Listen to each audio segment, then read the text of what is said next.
Hello tout le monde. Salut. Nous c'est Pauline et Brice, on est pendant 1 an en Asie du Sud-Est. Actuellement on est à Sapa au Vietnam. Vous embarquez avec nous, le coq. Bienvenue dans ce nouveau récit d'aventure. Et bienvenue au Vietnam.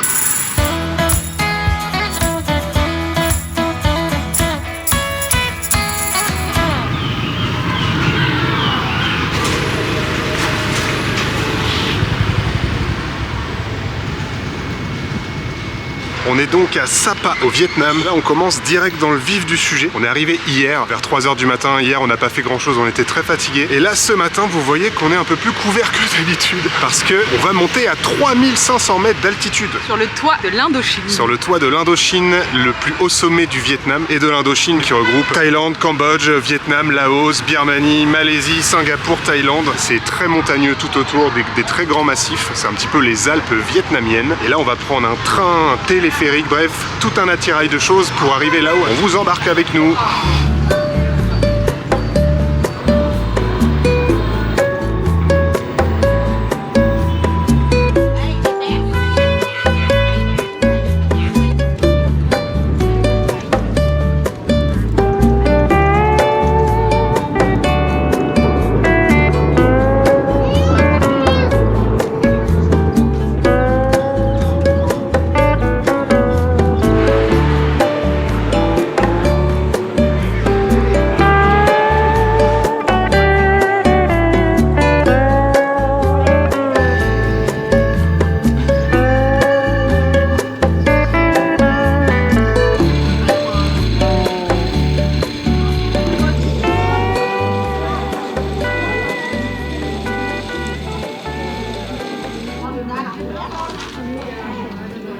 Vous l'avez vu, on a pris un petit train du centre de Sapa jusqu'à une station de téléphérique. Au total, pour monter en haut du Phan Xipan, enfin pas exactement en haut, vous allez voir, mais un petit peu en dessous, on a payé 980 000 dong par personne. Donc au total, ça fait 35 € par personne. Et voilà, ça permet quand même de monter tout en haut du toit de l'Indochine. Avant, il fallait faire des treks. Waouh, moi je vous avoue que je prends quand même une petite claque de sociabilité là, parce qu'on sort du Laos. On a passé en tout peut-être une semaine dans des petits villages et là, on arrive dans un endroit, waouh, blindé de monde. C'est vraiment, quand on disait que c'était Disneyland Paris parfois avant, c'était une façon de parler. Là, ça l'est vraiment, c'est-à-dire que tout est construit en mode parc d'attractions, vraiment. D'ailleurs, ici, ça s'appelle Phan Xipan World, pour vous dire. Bon, donc là, c'est parti, on se rend vers la station de téléphérique, on montait très très haut. En espérant qu'on voit quelque chose, parce que pour l'instant, c'est voilé. C'est tout foggy foggy.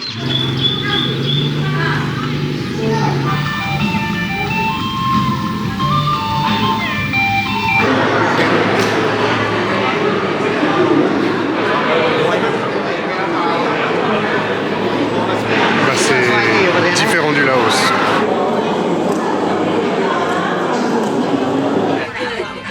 Kéo bằng bài quá, ta leo đầu cây ta kéo nắm cáp ta kéo quá. Kéo dây thả diều. Dây cáp này cũng kia là chỉ có 1 giây thôi. Bằng cáp treo bằng này kéo luôn. Sướng luôn vậy mà em về mấy chục triệu cây hả? Tí nữa mà có trong xanh nhá là mình phải đi qua 2 tầng.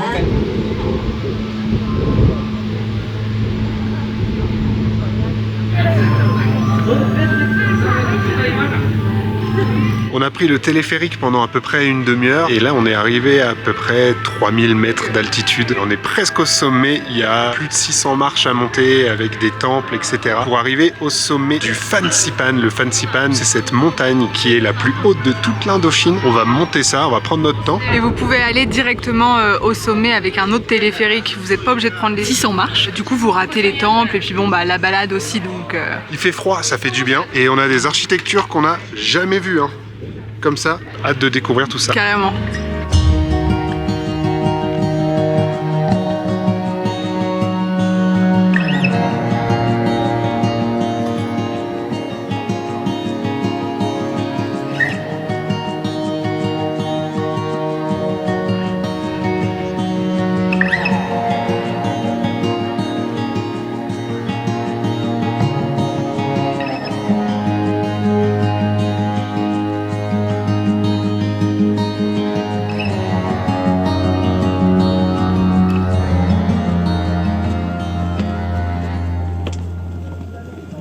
en fait, les temples au sommet ne sont absolument pas historiques. C'est des répliques de temples vietnamiens, style 16e siècle, ouais. Mais ceux-là sont récents, 2015, 2018, enfin voilà, construction très très récente. Tout a été aménagé. Hein. Parc d'attractions. Mais la vue est incroyable. C'est ça.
On est arrivé au sommet du Fansipan. Les 600 marches, c'était quand même ressenti 1500 facile. Et on a une vue géniale. Là, on pourra pas être plus haut dans toute l'Indochine, dans toute l'Asie du Sud-Est continentale. L'endroit, du coup, appartient à une espèce d'entreprise qui s'appelle Sunworld, genre d'entreprise de parc d'attraction un peu. Ils ont plein d'autres projets dans la région. C'est eux qui ont construit tout le complexe, le téléphérique également, le petit train, même toutes les pagodes en fait. Ou en tout cas, la vue sur les montagnes, ça, ils l'ont pas construite. Elle est naturelle celle-ci. Et le téléphérique qu'on a emprunté, qu'on va réemprunter au retour, il a 2 records. C'est le téléphérique le plus long, il fait 7 km et celui qui a le plus haut dénivelé. Donc il y a 2 records sur ce téléphérique là. C'est impressionnant. Bizarrement, à moitié la gerbe à l'intérieur. Ouais, c'est vrai.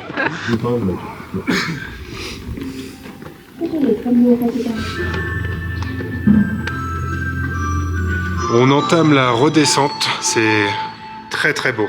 En fait, si vous faites abstraction à la fois du monde, de ce côté un peu parc d'attraction, le fait qu'il n'y ait rien d'historique au niveau des pagodes, une fois qu'on l'a assimilé, bon, on est quand même à 3000 mètres d'altitude, on a une super vue, donc... C'est à faire, c'est un petit peu cher, mais c'est à faire, voilà, se dire qu'on est sur le toit de l'Indochine.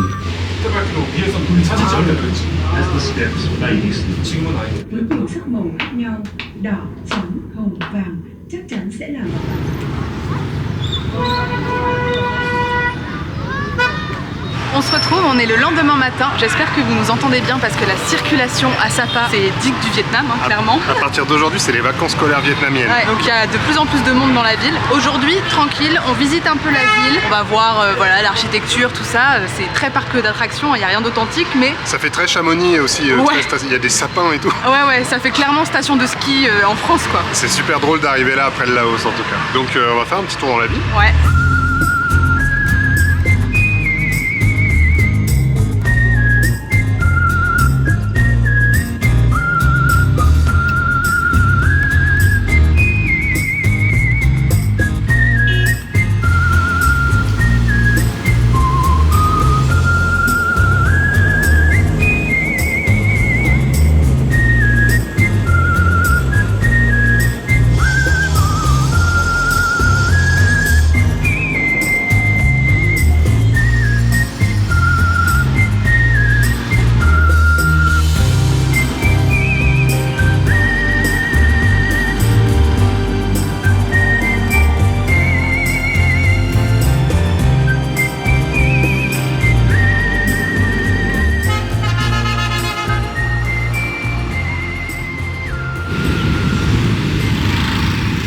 Là où on est, la ville de Sapa se trouve à 1500 mètres d'altitude. À l'époque, c'était un lieu totalement isolé. Il n'y avait rien à part des agriculteurs et des terrasses de culture de riz. Et à l'époque coloniale française, les autorités françaises ont été complètement charmées par l'endroit, par la localisation, par les montagnes. Et en fait, ils ont fondé une sorte d'avant-poste militaire. De là, ils ont commencé à envoyer du monde. Également une mission catholique. Et de là, en fait, est née les premières urbanisations de Sapa, d'une certaine manière. Et aujourd'hui... il y a des lacs artificiels.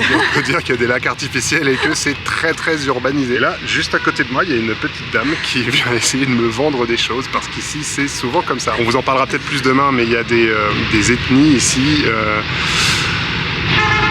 C'est assez gênant. Hello. No, thank you. No, thank you. Thank you.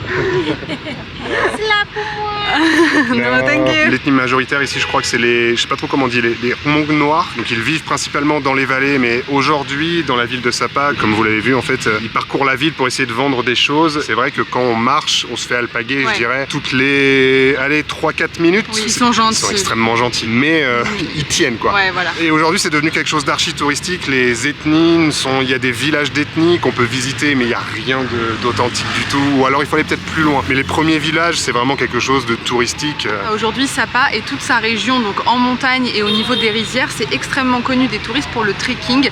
Et vous partez 2-3 jours en montagne et vous pouvez dormir chez les ethnies. Vous l'aurez compris, c'est pas trop notre truc. Voilà, nous c'est pas notre truc, on trouve ça un peu intrusif. Et on a parlé à une petite dame d'ailleurs d'une ethnie des Hmong noirs, je crois, hier ou avant-hier. Et en fait, en discutant, on a appris qu'elle venait pas du tout d'ici. Ouais. Elle vient d'une ville à peut-être 80-100 km plus haut et elle ne vient pas de cette minorité. Et en fait, elle est venue s'installer là, elle a mis le costume entre guillemets. Tant mieux pour les minorités ou les ethnies locales si c'est elles clair. ont réussi à sortir un peu leur épingle du jeu et à gagner un peu plus d'argent par rapport à ça. Mais comme d'habitude, c'est toujours un peu flou et on sait jamais vraiment à qui profite ce tourisme en fait. Et voilà, on s'est refait alpaguer par cette petite dame ici. Et le problème en fait, c'est que là et hier surtout, ils envoient leurs enfants qui te tiennent la jambe et qui en fait C'est difficile simulent de dire non, pleurer. mais il faut pas, ouais.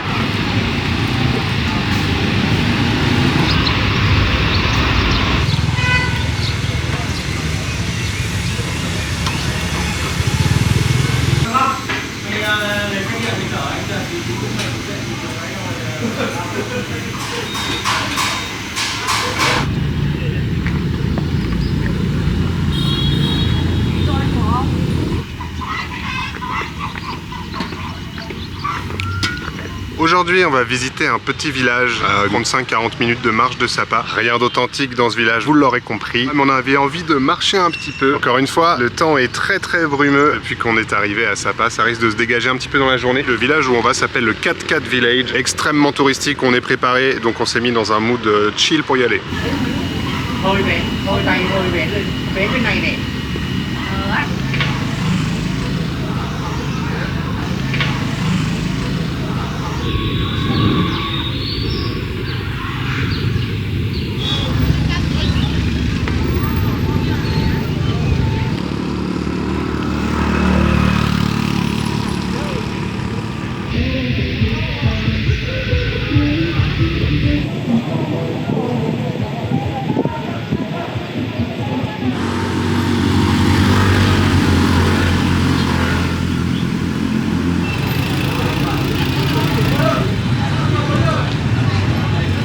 Bon, bien arrivé aux abords du village. Le village, on le voit pas du tout du parking. En gros, je pense que c'est plus en dessous pour pas qu'on le prenne en photo de l'extérieur. C'est 150 000 dong vietnamiens par personne, ce qui fait à peu près 6 € par personne. Ouais, non. Non. C'est alors pour descendre de Sapa Ah ouais. jusque là à pied, c'est archi dangereux parce que le défilé des mototaxis, vraiment il n'y a pas de trottoir, la route est très étroite. En tout cas, on n'ira pas au 4-4 Village. Au-delà d'être cher, c'est vraiment un attrape-nigo quoi. Oui, c'est ça. Même sur l'histoire des minorités, à la base, on voulait vous expliquer plein de choses. Et finalement, bah... Allez, on va s'abstenir, c'est pas grave. Ouais, c'est pas grave. On va voir ce qu'on va faire là, on va se boire un petit café. Parce que par contre, le café au Vietnam... Excellent. Miam miam. On va voir où la journée va nous porter. Peut-être dans notre lit. Peut-être dans notre lit. Faire dodo. Voilà.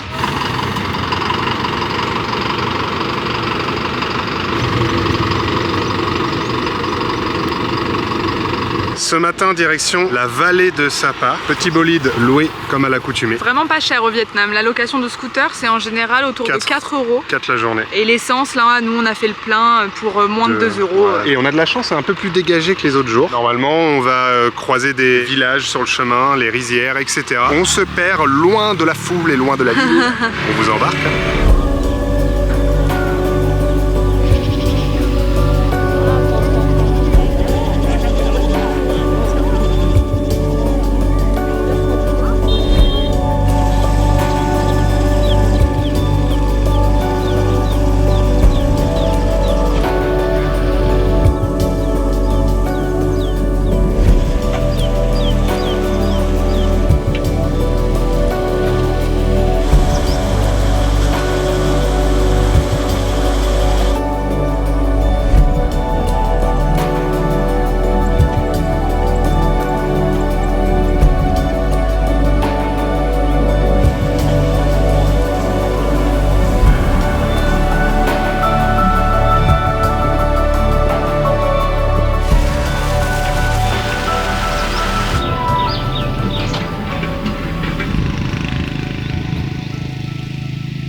On était en bas, c'est le Tavan Village, donc on devait s'arrêter. Et en fait, on a pris une route, on est monté, c'est interminable. Et en fait, on surplombe le village qui est bien plus bas. Et on a beaucoup monté, hein. D'ailleurs, il faut que je vous parle des klaxons au Vietnam. Bon, de toute façon, vous connaissez sûrement parce que c'est répandu. Ça klaxonne tout le temps. C'est-à-dire que ça klaxonne tout le temps. Vous dépassez quelqu'un, vous klaxonnez. Vous apercevez une voiture, vous klaxonnez. En fait, il ne s'arrête pas. Le dicton ici, c'est ne freine pas et klaxonne. Il trace et il klaxonne. Ouais, c'est une conduite un peu sportive, hein, quand même. Ça change du Laos où c'était plutôt... il roulait pas assez vite, justement. C'était un peu dangereux à cause de ça, quoi. Là, ça klaxonne. Donc, bah, moi, je klaxonne comme un dingue. Parce que tout le monde fait tout le temps, surtout en ville. Waouh, c'est très très beau là. On est dans les villages de riziculteurs, je sais pas si ça se dit, d'agriculteurs en tout cas. Et on voit les buffles là juste en bas qui sont en train de prendre un petit bain. Et on sait pas où on va.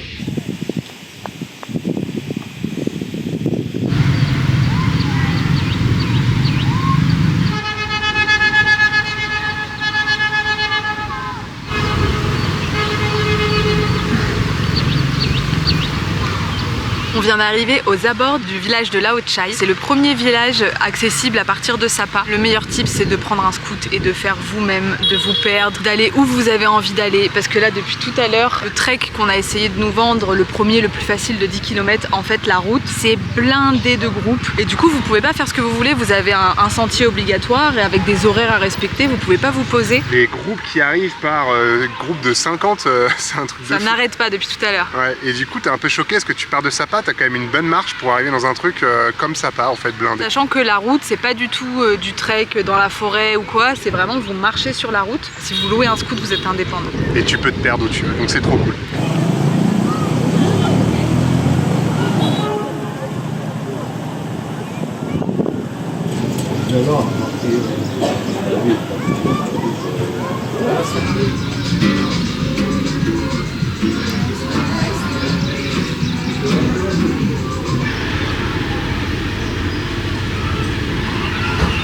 On se retrouve, on est rentré du coup de notre petite journée en scooter, c'était vraiment trop cool. D'ailleurs, si vous prenez un scoot, pas d'automatique, ça monte, ça descend. Vous avez besoin de la manuelle, c'est la Honda Wave ici, parce qu'il y a des routes comme ça, et si vous n'êtes pas en première, qui permet de monter d'un coup, c'est chaud. Nous déjà, là, c'était un peu complicado, ouais. C'était un peu chaud. Sapa, un peu mitigé, je pense que notre erreur, et du coup c'est ce qu'on vous conseille si jamais vous venez là, c'est plutôt de partir de la ville, de prendre un homestay ou une guest house dans un village, de regarder qu'il y ait bien un petit resto ou deux à côté pour avoir voilà, les petites commodités, mais d'être vraiment dans la nature, vu sur les rizières, parce que la ville, c'est trop. Après la journée d'aujourd'hui, c'était grave cool. On s'est vraiment retrouvé tout seul à conduire dans la vallée de Sapa, donc ça c'était cool au milieu des rizières et vraiment personne. Le mont Fansipan, c'est à faire, c'est cool, c'est super cher, c'est blindé, on vous l'a dit, c'est pas du tout authentique, c'est comme un parc d'attractions, mais n'empêche que c'était quand même beau et on était sur le toit de l'Indochine. Je pense que c'est incontournable si vous allez vraiment dans la montagne. Ouais, si vous faites le trek là de minimum 3 jours pour être vraiment plus loin, je pense que là c'est cool. Demain, on prend un bus pour notre prochaine destination. On vous retrouve du coup bientôt. On espère que cette vidéo vous aura plu quand même. Ouais,